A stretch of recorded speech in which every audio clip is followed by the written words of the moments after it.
do have 5 different levels where the racks can be installed.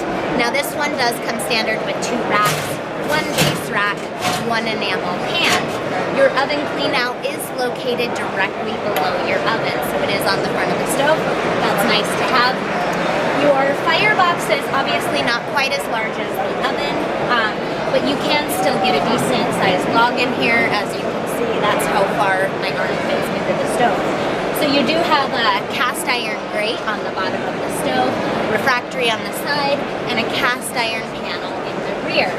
This is your asp pan located here, directly below the firebox. As you can see, the front of the stove is fully gasketed on both the firebox and the oven. You do have a smaller pan drawer located directly below the stove that can pull out. So this is pretty shallow, so this would be better for baking tins or smaller size pans.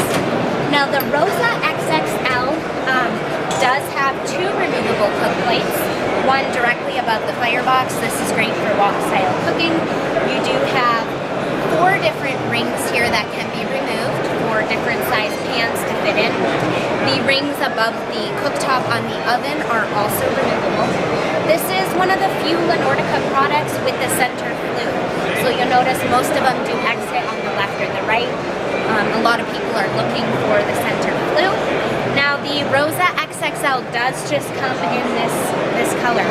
So the sides of the stove are black, the front is black, and then you do get 3 red tiles in the front of the stove here, which is your only color option. So this is Sarah with Obadiah's. This is a review for the Nordica Rosa XXL wood cook stove. Thanks for watching. Have a wonderful day.